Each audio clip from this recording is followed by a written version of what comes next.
Meu amigo prometeu me ajudar com o projeto e desapareceu no pior momento possível. O barulho seco do vidro se estilhaçando contra o chão ainda ecoa na minha cabeça. Eu lembro do cheiro de sangue misturado com álcool, da gargalhada dele enquanto eu tentava me levantar, com a testa latejando e os olhos borrados de vermelho. Não havia ninguém para segurar a cena, ninguém para me defender naquele instante em que o meu amigo, aquele mesmo que prometera me ajudar com o projeto mais importante da minha vida, me expôs, me humilhou e me deixou marcado diante de todos.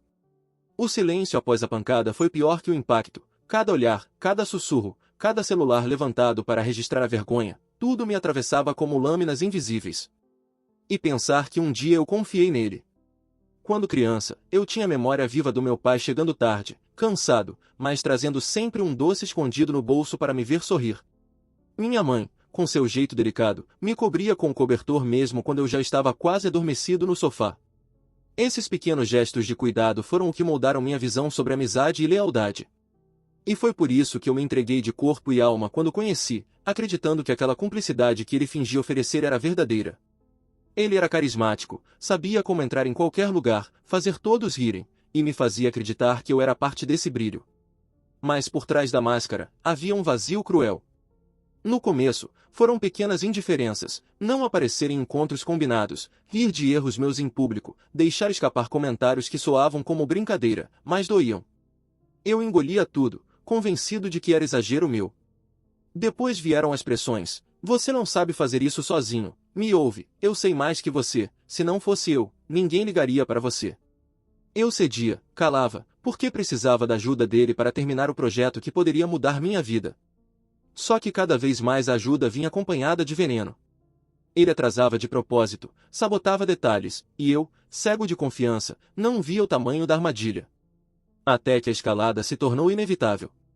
As pequenas agressões verbais viraram provocações humilhantes diante de outras pessoas.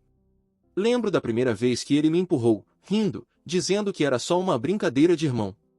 Depois, da segunda, quando derrubou meu trabalho no chão, espalhando meses de esforço pela sala, como se fosse lixo. Eu já deveria ter percebido ali que ele não queria me ajudar, queria me destruir. Mas eu me apegava às lembranças boas, às vezes em que ele me estendeu a mão, às conversas noturnas que pareciam sinceras. E isso foi o que me cegou. O ponto sem volta chegou naquela noite. Eu estava apresentando uma prévia do projeto para um grupo importante, gente que poderia abrir portas. Ele havia prometido estar comigo, me dar suporte, ajustar os detalhes técnicos. Em vez disso, apareceu embriagado, rindo alto, interrompendo minha fala, e quando tentei contê-lo, pegou a garrafa e a lançou no chão, espalhando cacos e sangue quando me atingiu na testa. O público se afastou em choque, alguns registrando tudo com o celular, outros cochichando. Eu, sujo de sangue, com a visão turva, só consegui ouvir o som dele dizendo: esse fracassado nunca teria feito nada sem mim. As consequências foram devastadoras. Ele foi levado pela polícia naquela mesma noite, acusado de agressão e desordem. As gravações circularam pelo bairro, depois pelas redes. As fofocas se espalharam mais rápido que qualquer versão verdadeira. O julgamento social veio antes do legal, ele virou motivo de piada, de ódio, de desprezo. A prisão foi curta, mas o estigma ficou. E eu, que deveria ter me sentido vingado, só me sentia vazio. As portas que eu sonhava abrir se fecharam, minha reputação ficou manchada pelo escândalo, e o silêncio da minha casa virou ensurdecedor. Foi nesse silêncio que os segredos começaram a aparecer. Descobri, através de um tio distante, que ele já havia feito algo parecido no passado, sabotado um colega da escola, destruído trabalhos de outros, manipulado amigos até isolá-los. Não era um acidente, não era excesso de álcool, era parte dele desde sempre. Eu me senti ingênuo, enganado, quase cúmplice por não ter visto antes. Algumas semanas depois, quando achei que nunca mais ouviria falar dele, começaram a chegar cartas. Palavras tortas, arrependidas, cheias de justificativas indiretas. Eu só queria te ajudar a ser mais forte, sem mim você não teria aprendido a se defender. No início, ignorei, mas a cada nova mensagem, uma parte de mim queria acreditar. Ele parecia quebrado, pedindo para ser ouvido.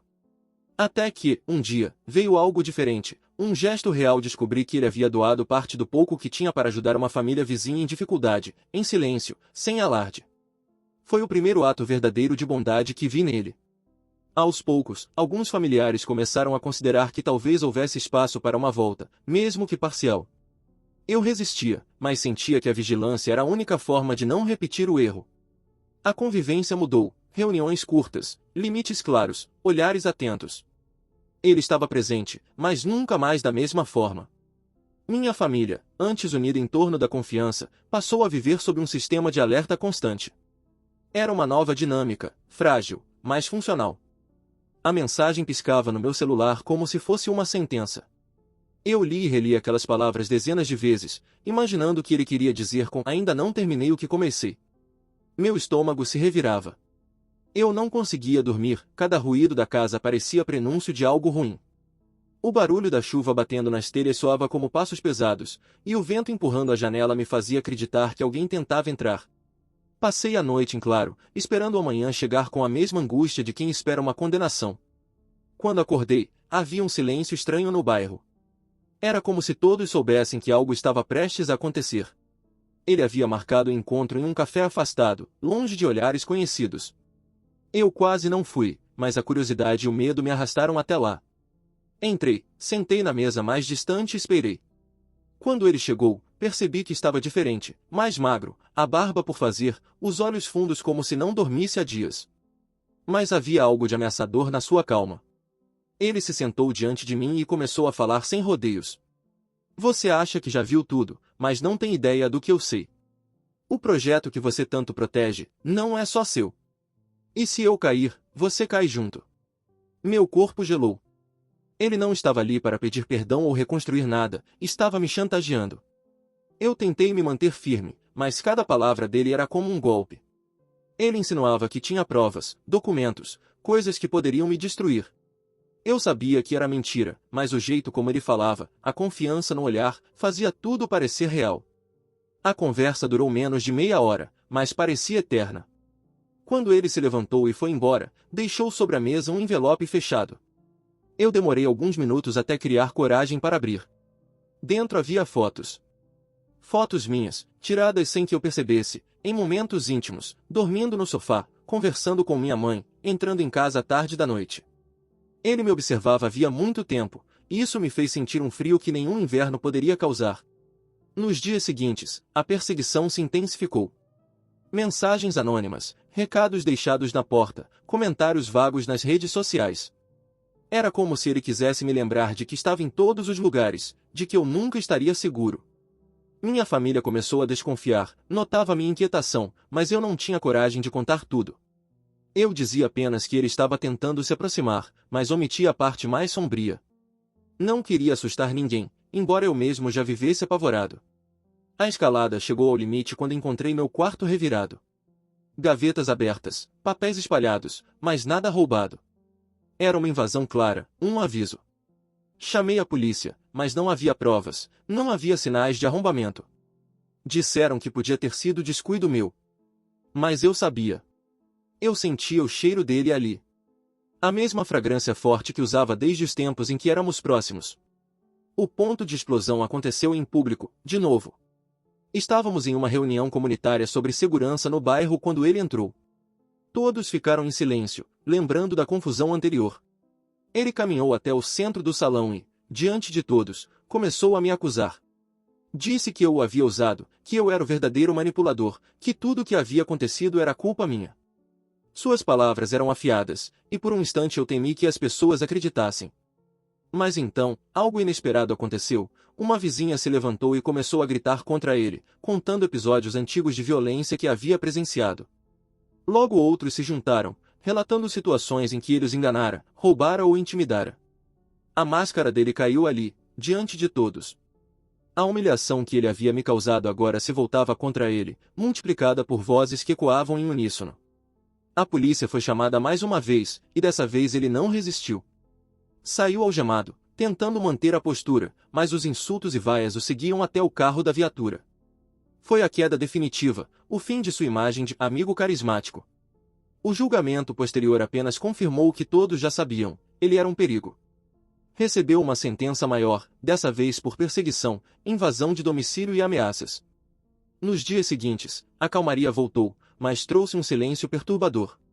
Minha casa parecia segura, mas eu sentia falta de algo, ou melhor, sentia um buraco, como se a ausência dele ainda fosse uma presença pesada. Era contraditório, odiava o que ele havia feito, mas a rotina sem sua sombra parecia estranhamente vazia. A sensação de que algo estava incompleto me atormentava. Foi nesse período que descobri mais segredos do passado dele.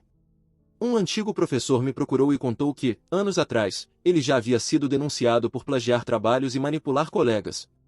Mas sempre escapava, sempre encontrava um jeito de virar a narrativa a seu favor. Percebi que o que vivi não era um acaso, era apenas mais um capítulo da longa história dele. Eu não era a primeira vítima, e talvez não fosse a última. Mesmo preso, ele encontrou um jeito de me alcançar.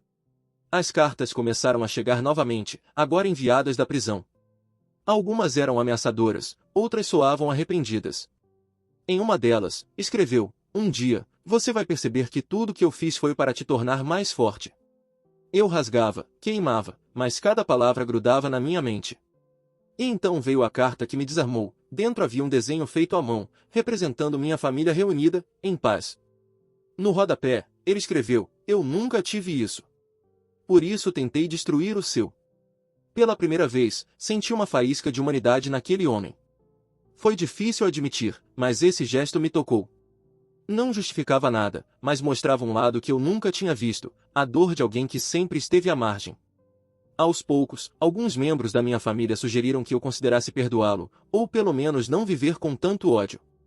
E, contra todas as minhas certezas, comecei a responder de forma contida, mantendo limites claros, mas sem rejeitá-lo totalmente. A reintegração foi lenta. Ele não voltou a conviver diretamente, mas nossas trocas por cartas criaram uma estranha rotina. Eu nunca deixava de lembrar quem ele era, nunca baixava a guarda, mas comecei a ver que a vigilância e a distância podiam conviver com uma espécie de diálogo. Minha família se reorganizou em torno dessa nova realidade, mais unidos, mais atentos, aprendendo a conviver com a sombra dele sem deixar que ela nos engolisse. Mas a tranquilidade nunca dura. Certa noite, ao chegar em casa, encontrei um envelope sobre a mesa da cozinha. Não havia como ter passado pela porta, não havia sinal de arrombamento. Dentro, um único bilhete, escrito com a caligrafia dele: "Saí da prisão antes do tempo. Estou perto. Precisamos nos ver, mas dessa vez será diferente." Eu congelei diante do bilhete. O papel parecia queimar em minhas mãos, como se cada letra tivesse sido escrita com fogo. Não havia como ele ter entrado em minha casa. Não havia como aquele envelope estar sobre a mesa sem que alguém tivesse colocado ali. Minha mente girava em círculos, tentando encontrar uma explicação racional, mas o frio que percorreu minha espinha dizia a verdade que eu não queria aceitar. Ele esteve ali dentro, no meu espaço, respirando o mesmo ar que eu, caminhando pelos cômodos em silêncio, como uma sombra invisível. Corri pela casa, abrindo portas, verificando janelas, olhando debaixo da cama, dentro dos armários, como se ele ainda pudesse estar escondido. O vazio da casa parecia zombar de mim, como se as paredes soubessem de algo que eu não sabia. Liguei para a polícia, mas mais uma vez não havia sinais de arrombamento. Eles insinuaram que poderia ser apenas paranoia, talvez até uma brincadeira de mau gosto de outra pessoa. Mas eu sabia. Só ele tinha aquele tipo de assinatura, o gesto calculado que mistura ameaça e intimidade, medo e proximidade. Naquela noite, não consegui dormir. Cada rangido do assoalho, cada sopro de vento me fazia imaginar passos, respirações, olhos me observando. Eu estava preso em meu próprio lar, um refém do silêncio. Quando o dia nasceu, parecia que eu havia envelhecido anos em poucas horas. Minhas mãos tremiam, meu coração disparava sem aviso, e até a água do café parecia se mover em um ritmo estranho, como se o mundo tivesse perdido o equilíbrio. Nos dias seguintes, comecei a notar pequenos sinais de que ele estava perto. Uma flor deixada no portão, a mesma espécie que minha mãe costumava colocar em vasos quando eu era criança. Um brinquedo antigo, que eu não via desde os tempos da escola, deixado na soleira da porta. E, certa manhã, encontrei uma foto minha e dele, ainda adolescentes, colada discretamente no para-brisa do meu carro. Era uma caçada psicológica, lenta, meticulosa. Ele não precisava estar presente para dominar minha vida. Minha família começou a se dividir. Alguns acreditavam que era exagero, que talvez eu estivesse alimentando um fantasma. Outros sentiam o mesmo medo que eu, trancando portas e janelas, evitando sair à noite. O clima em casa se transformou em um campo de tensão constante, como se vivêssemos dentro de um relógio prestes a explodir. O ponto crítico veio numa tarde cinzenta. Eu estava voltando do trabalho quando ouvi passos atrás de mim. O coração disparou, e por mais que eu acelerasse, eles aceleravam também. Virei em uma rua deserta, e lá estava ele, parado no meio do caminho, sorrindo como se nada tivesse acontecido. Estava mais magro ainda, mas o olhar tinha uma intensidade doentia, quase febril. Ficamos frente a frente por alguns segundos que pareceram séculos. Ele não disse nada, apenas estendeu a mão, como se quisesse um aperto de reconciliação. Eu não consegui me mover. Quando finalmente respirei fundo e pensei em reagir, ele já havia desaparecido, engolido pelas sombras da rua. Voltei para casa em pânico, trancando tudo, mas a imagem daquele sorriso me perseguia. No fundo, eu sabia, ele não queria apenas se aproximar, queria me arrastar de volta para o mesmo ciclo de dependência e destruição. E o pior era que parte de mim ainda se lembrava dos momentos bons, ainda queria acreditar que havia algo nele que pudesse ser salvo. Essa contradição me corroía por dentro. As semanas passaram e o cerco apertou. Vizinhos começaram a comentar que haviam visto alguém rondando a casa, sempre à noite. Uma criança jurou ter visto um homem parado perto da janela do meu quarto, observando. As fofocas se espalharam outra vez, e logo o bairro inteiro voltou a falar dele. Eu era o centro das atenções indesejadas, uns diziam que eu estava inventando tudo, outros que eu estava condenado a viver à sombra dele para sempre. Foi nesse clima que aconteceu a explosão. Uma noite, a campainha tocou. Quando abri a porta, ele estava lá, encharcado pela chuva, segurando uma pasta de documentos. Antes que eu pudesse reagir, ele entrou, empurrando a porta e me forçando a recuar. Minha família correu para a sala, e o pânico tomou conta de todos. Ele levantou a pasta e gritou: "Tudo que vocês têm, tudo que vocês acreditam, é uma mentira. Eu posso provar." O que veio a seguir foi um caos de gritos, choros e ameaças. Ele jogava papéis no chão, documentos antigos, fotos de infância, cartas esquecidas. Muitas não faziam sentido, mas outras revelavam verdades escondidas, histórias de traições familiares, segredos enterrados que ninguém imaginava. Minha mãe caiu sentada, pálida, diante de uma carta que mostrava que meu pai havia escondido uma dívida antiga ligada a ele. Foi nesse momento que ele perdeu o controle de vez. Começou a gritar, acusar, apontar dedos, e quando meu irmão tentou contê-lo, ele reagiu violentamente, quase o atingindo com um vaso pesado. A polícia chegou poucos minutos depois, chamada pelos vizinhos que ouviram a confusão. O levaram novamente, mas dessa vez a cena foi pior. Ele saiu algemado, ensopado de chuva, gritando meu nome como se eu fosse o verdadeiro culpado. As consequências foram devastadoras, mais uma vez. As pessoas do bairro se dividiram, alguns me apoiavam, outros acreditavam que ele carregava uma verdade que eu tentava esconder. As fofocas não paravam, cada detalhe da minha vida era exposto, dissecado em conversas sussurradas. Eu era vítima, mas também suspeito. A calmaria após esse episódio foi apenas superficial. Minha família tentava se recompor, mas os segredos revelados por ele deixaram cicatrizes profundas. Não éramos mais os mesmos. O silêncio das refeições agora era pesado, carregado de desconfianças e lembranças dolorosas. E, apesar de estar preso novamente, eu não sentia paz. O vazio dele ainda estava ali, como se tivesse plantado raízes no coração da nossa história. Dias depois, uma nova carta chegou, enviada da prisão. Diferente das anteriores, não havia raiva, nem ameaças. Era curta, escrita com uma letra trêmula: "Eu não sei quanto tempo me resta. Mas, antes de morrer, preciso te contar a verdade inteira. Não foi acaso que nos aproximou. Foi destino. E você ainda não sabe metade do que eu sei." Eu segurei aquela carta como quem segura uma bomba prestes a explodir. As palavras tremidas pareciam escritas por alguém à beira do fim, mas ainda assim carregavam veneno. Não foi acaso que nos aproximou. Essa frase não saía da minha cabeça. Passei horas repetindo-a em silêncio, tentando encontrar sentido. Ele sempre me perseguira, sempre me sufocara, mas agora insinuava que havia algo maior, algo planejado antes mesmo de nos tornarmos amigos. Eu queria rasgar a carta, jogá-la fora, fingir que nunca existiu. Mas não consegui. Guardei-a em uma gaveta trancada, como quem esconde uma serpente enjaulada. Nos dias seguintes, comecei a reparar em coisas estranhas. Minha mãe evitava conversar comigo sobre o passado. Meu irmão desviava o olhar sempre que eu mencionava o nome dele. Era como se houvesse um pacto silencioso para não falar sobre as origens daquela amizade, como se todos soubessem de algo que eu ignorava. Essa omissão aumentava meu tormento. Será que minha família estava escondendo a verdade? Será que eles sabiam por que ele entrou na minha vida?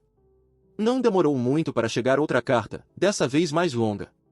Ele escrevia como se estivesse ditando um testamento. Dizia que sua saúde estava se deteriorando na prisão, que tossia sangue, que sentia dores constantes. Eu não sabia se acreditava, mas cada frase tinha o peso de uma despedida. No meio da confissão, deixou escapar um detalhe que me fez gelar: pergunte à sua mãe sobre o verão de 1997. Foi ali que tudo começou. Naquela noite, reuni coragem e perguntei diretamente à minha mãe. O rosto dela empalideceu de imediato. Ela tentou mudar de assunto, mas eu insisti.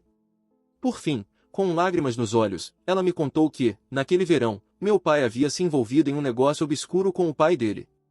Uma dívida enorme, que nunca foi paga. Segundo ela, foi nesse momento que nossas famílias ficaram ligadas, de um jeito doentio. Eu nunca quis que você se aproximasse dele, disse ela, a voz quase quebrando. Mas foi inevitável. Ele foi colocado no seu caminho. Senti como se o chão tivesse desaparecido sob meus pés. Então não era acaso. Não era amizade verdadeira. Desde o início, minha vida havia sido contaminada por uma trama antiga, um nó de mentiras e dívidas herdadas. Eu não tinha escolhido aquela amizade, ela havia sido imposta, uma prisão invisível em que eu cresci sem perceber. As lembranças começaram a se distorcer. A primeira vez que ele se ofereceu para me ajudar, a forma como surgiu nos lugares em que eu estava, como parecia já saber tanto sobre mim. Tudo agora parecia calculado, parte de um jogo muito maior. Quando outra carta chegou, já não tive coragem de abrir sozinho. Pedi ao meu irmão que lesse comigo. Dentro, havia algo ainda mais perturbador, uma cópia de um documento antigo, assinado pelo meu pai e pelo dele. Era um contrato de parceria, cheio de cláusulas estranhas, com valores absurdos e uma nota escrita à mão no final: se eu não pagar, meu filho pagará. Meu irmão e eu trocamos olhares em silêncio. O peso daquelas palavras caiu sobre mim como uma sentença herdada. Foi nesse momento que entendi o que ele queria dizer com destino. Ele não estava apenas falando de amizade. Ele acreditava, ou queria me convencer, que eu era parte de uma dívida antiga, que meu papel era carregar o fardo deixado pelos nossos pais. Eu não sabia se ria ou se chorava. Parte de mim queria jogar o documento no fogo, mas outra parte sabia que aquilo mudava tudo. Poucos dias depois, fui chamado a depor. A polícia queria saber se eu estava recebendo o contato dele na prisão. Mostrei as cartas, mas os policiais apenas balançaram a cabeça. Disseram que ele havia conseguido acesso a papel e caneta de forma irregular, que estavam tentando impedir a comunicação, mas sempre havia brechas. Antes de sair, um dos investigadores me olhou nos olhos e disse: esse homem não vai parar até destruir você. Mesmo doente, mesmo preso. Você precisa se preparar. Aquelas palavras ecoaram em mim. Eu já não dormia mais. Sonhava que ele aparecia no quarto, sentado à beira da cama, me observando em silêncio. Sonhava que minha casa era invadida por sombras que falavam com a voz dele. Acordava suado, com a sensação de que o pesadelo continuava no mundo real. O que mais me atormentava era a mistura de ódio e pena. Ele estava doente, talvez à beira da morte, mas ainda assim se agarrava a mim como se fosse seu último objetivo. Por que eu? Por que não largava minha vida em paz? Foi então que recebi a visita de uma advogada enviada por ele. Ela trouxe uma nova mensagem: ele queria me ver pessoalmente, pela última vez. Segundo ela, não se tratava de uma armadilha, mas de uma confissão final. Ele diz que não pode morrer sem olhar nos seus olhos e contar tudo. Minha primeira reação foi recusar. Não queria mais vê-lo, não queria mais ouvir nada. Mas as palavras de minha mãe e o contrato assinado pelo meu pai não me deixavam em paz. Parte de mim precisava daquela resposta, precisava encarar o passado de frente. Marcaram a visita para uma tarde chuvosa. Eu entrei na prisão com o coração disparado, escoltado por guardas que pareciam indiferentes ao drama que me corroía. Quando vi, quase não o reconheci. Estava magro, pálido, tossindo sem parar. Mas os olhos, aqueles olhos que sempre carregaram um brilho insano, ainda estavam lá.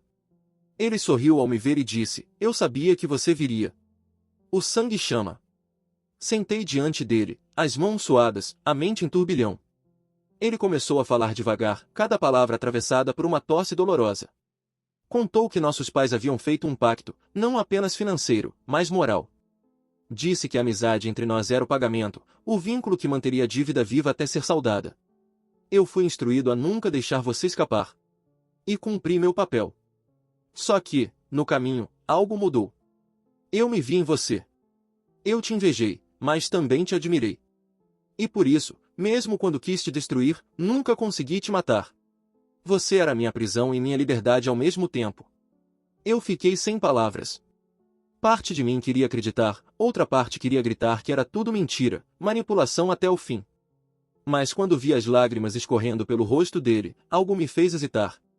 Pela primeira vez, não vi apenas um monstro, vi um homem quebrado, moldado por escolhas que vinham antes de nós. Antes que os guardas interrompessem a visita, ele se aproximou e sussurrou: "O que eu te contei é só metade. O resto está guardado. Você ainda vai descobrir. E quando descobrir, vai entender por que nunca poderá me esquecer." Fui levado para fora, atordoado. A chuva caía forte, como se quisesse apagar as marcas daquele encontro. Mas dentro de mim, algo dizia que aquilo não havia terminado. Que as cartas, as ameaças, as revelações eram apenas fragmentos de um quebra-cabeça muito maior. E naquela noite, quando cheguei em casa, encontrei na porta um pacote sem remetente. Dentro, havia apenas um objeto, uma chave antiga, enferrujada, com as iniciais dele gravadas no metal. Segurei a chave como quem segura uma sentença. O metal frio e enferrujado parecia pulsar em minhas mãos, como se guardasse uma vida própria, uma energia sombria que atravessava meus ossos. As iniciais gravadas, as dele, não deixavam dúvidas, era mais uma peça do jogo, mais uma provocação. Mas para quê? O que ela abria? Passei a noite girando a chave entre os dedos, tentando decifrar o enigma. Cada som da casa me fazia acreditar que ele estava por perto, mesmo preso, mesmo doente. Meu sono virou pesadelo, sonhei com portas intermináveis, todas fechadas, e em cada uma delas a mesma fechadura, esperando aquela chave. Quando acordava, sentia a chave ainda quente em minhas mãos, como se tivesse estado comigo dentro do sonho. Mostrei a chave para minha mãe no café da manhã, e sua reação me assustou. Ela não apenas reconheceu o objeto, mas empalideceu ao ponto de quase derrubar a xícara. Pedi explicações, mas ela disse apenas: "Não deveria ter chegado até você. Isso pertence ao passado. Enterre essa chave, e esqueça." Sua voz tremia, como se o simples ato de olhar para o objeto a fizesse reviver fantasmas. Mas eu não conseguia esquecer. Se fosse apenas uma provocação, ele não teria se dado ao trabalho de enviar algo físico, concreto, pesado. Isso tinha um propósito. E quanto mais minha mãe insistia para que eu me desfizesse dela, mais eu tinha certeza de que havia um segredo escondido. Alguns dias depois, uma nova carta chegou. Curta, quase ilegível: "A chave abre o que você nunca deveria ver. Mas se já chegou até aí, vá até a casa velha, no fundo da Rua das Mangueiras. Lá está o cofre. O resto da sua vida está dentro dele." Meu coração disparou. Eu conhecia bem aquela casa. Era uma construção abandonada desde a minha infância, pertencente ao pai dele. Os vizinhos sempre diziam que era assombrada, que estranhos ruídos ecoavam lá dentro à noite. Crianças se desafiavam a entrar, mas ninguém permanecia por muito tempo. Eu mesmo já havia passado em frente várias vezes, sempre sentindo um arrepio inexplicável. Agora entendia, não era lenda, era memória. E aquela memória estava prestes a se abrir para mim. Passei dias lutando contra a ideia, mas a curiosidade era mais forte que o medo. Fui até lá numa tarde nublada, a chave no bolso e o coração na garganta. A casa parecia me observar, suas janelas quebradas eram como olhos vazios. O portão rangeu alto quando empurrei, e o cheiro de mofo e terra úmida invadiu minhas narinas. Cada passo dentro daquele lugar parecia ecoar na minha mente. No porão, depois de revirar tábuas podres e restos de móveis, encontrei um cofre pesado, de ferro, encostado contra a parede, coberto de pó e teias de aranha. O formato da fechadura correspondia exatamente à chave. Minhas mãos tremiam tanto que mal consegui girá-la. O estalo do mecanismo soou como um trovão, e naquele instante senti como se estivesse abrindo não apenas um cofre, mas uma ferida antiga demais para cicatrizar. Dentro havia papéis, fotos e fitas antigas. Os documentos eram contratos, cartas de dívida, registros de negócios escusos entre meu pai e o dele. Cada página era um peso jogado sobre meus ombros. Mas o que mais me perturbou foram as fotos, imagens de mim ainda criança, brincando no quintal, andando pela rua, sempre com ele ao fundo, observando. Fotos que eu nunca soube que existiam, tiradas às escondidas, desde antes mesmo de sermos oficialmente amigos. Eu não tinha apenas sido vigiado na adolescência, minha vida inteira fora monitorada desde a infância. As fitas, empoeiradas, tinham etiquetas com datas que iam até antes do meu nascimento. Levei algumas comigo, incapaz de assistir no local. Em casa, coloquei a primeira no aparelho velho de videocassete. O que vi me deixou sem ar. Meu pai e o dele, jovens, conversando em uma sala mal iluminada. A voz era baixa, mas clara, falavam sobre manter um acordo, sobre garantir que os filhos seguissem juntos, custasse o que custasse.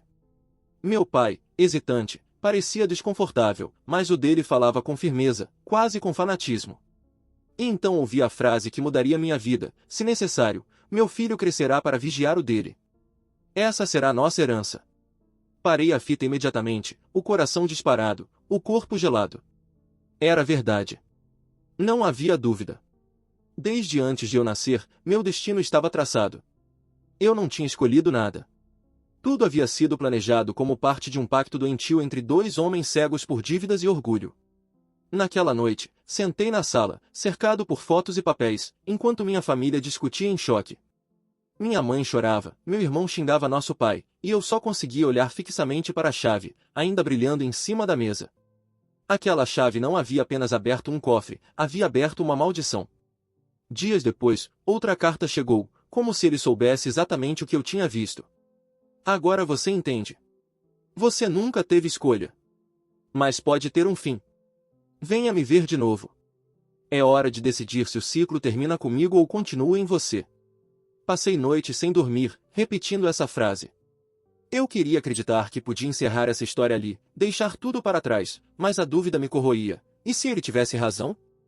E se, de alguma forma, eu já fosse parte desse ciclo, condenado a repeti-lo sem perceber? Na semana seguinte, recebi uma ligação inesperada da advogada dele. A voz dela era seca, profissional. Ele está muito mal. Talvez não dure mais um mês. Mas insiste em vê-lo. Diz que precisa entregar algo pessoalmente, algo que não pode ser enviado por carta. Meu coração se apertou. Parte de mim queria que ele morresse sem eu nunca mais vê-lo, que a história terminasse ali. Mas outra parte, a mesma que abriu o cofre, que assistiu à fita, que leu cada carta mesmo contra a razão, sabia que não teria paz enquanto não ouvisse tudo. Na noite anterior ao encontro, sonhei com ele outra vez. Estávamos no mesmo café onde nos encontramos meses atrás. Ele sorria, mas dessa vez não havia ameaça em seus olhos. Apenas cansaço. No sonho, ele me entregava a chave outra vez, mas quando olhei, não era de ferro, era de vidro. Frágil, transparente, pronta para se quebrar com qualquer descuido. Acordei suado, com a sensação de que aquele sonho era um aviso. No dia seguinte, entrei na prisão pela segunda vez, com a mente em turbilhão. Quando o vi, quase não parecia humano, magro demais, tossindo sangue, mas ainda com aquele olhar que parecia me atravessar. Ele estendeu a mão, e percebi que segurava um envelope pequeno, lacrado com cera. Aqui está o fim da história, disse ele, a voz falhando. Ou o começo de outra. O guarda fez sinal para o tempo acabar, mas antes de ser levado de volta à cela, ele me encarou e disse, quase sussurrando, não abra sozinho. Se fizer isso, nunca mais vai dormir em paz. Voltei para casa com o envelope nas mãos, o coração disparado. Coloquei-o sobre a mesa, mas não consegui tocar de novo. Minha família me olhava em silêncio, esperando que eu decidisse. Naquele instante, percebi que talvez o conteúdo do envelope não fosse apenas uma revelação. Talvez fosse uma sentença. Talvez fosse aquilo que finalmente me destruiria. Mas eu sabia que cedo ou tarde teria que abrir. O envelope permaneceu sobre a mesa durante horas. Eu o observava como se fosse um animal vivo, prestes a atacar. Minhas mãos tremiam, mas a curiosidade era mais forte que o medo. A família me rodeava silenciosa, cada um compreendendo que a hora havia chegado. Respirando fundo, quebrei o selo de cera. Dentro havia apenas uma folha de papel, amarelada pelo tempo, e uma pequena chave de metal, diferente da anterior, menor, delicada, com uma inscrição quase apagada, meu nome. O papel estava escrito à mão, com a letra trêmula dele. Se você chegou até aqui, significa que está pronto para saber tudo. O que vou contar não é apenas sobre nós. É sobre sua família, sobre o pacto que manteve nossas vidas entrelaçadas, sobre a verdade que ninguém ousou lhe contar. Eu engoli em seco, sentindo o peso de cada palavra antes mesmo de ler o resto. Ele começou a narrar, naquelas linhas, uma história que remontava a décadas. Meu pai e o dele não tinham sido apenas parceiros de negócios obscuros, haviam sido cúmplices em algo muito mais profundo. Durante anos, mantiveram segredos, manipularam pessoas próximas, criaram um ciclo de controle e dívida que afetava nossas famílias. A amizade que parecia começar do acaso, entre ele e eu, era na verdade uma construção meticulosa, planejada para nos moldar, para criar uma relação de poder que atravessaria gerações. Eu havia sido manipulado desde a infância, sem nem perceber. Mas ele não parou aí. Confessou algo que me fez tremer da cabeça aos pés. Dentro da casa velha, o cofre que abri, ele havia deixado algo que nunca vi, um segundo compartimento secreto, escondido atrás de uma parede falsa. Dentro dele, segundo ele, estava o que restava do pacto, cartas, contratos e registros que poderiam destruir não apenas nossa família, mas várias outras ligadas àquela antiga dívida. Ele me instruía a ir até lá, com calma, mas sem ninguém, e pegar tudo. A chave menor abria aquele compartimento. Na manhã seguinte, conduzi minha família até a casa abandonada, mas desta vez sozinho entrei no porão. A chave encaixou perfeitamente. A parede falsa cedeu e, atrás dela, encontrei documentos, registros de dívidas, anotações sobre negócios ilegais, listas de nomes de pessoas envolvidas. Entre tudo, havia também fotos antigas, minhas, dele, e de meu pai, algumas que eu nunca havia visto. A sensação era sufocante. O passado inteiro parecia me cercar, as mentiras e os segredos se amontoando como tijolos sobre meu peito. Foi então que encontrei uma carta dirigida a mim, assinada pelo próprio pai dele, escrita anos antes de eu nascer.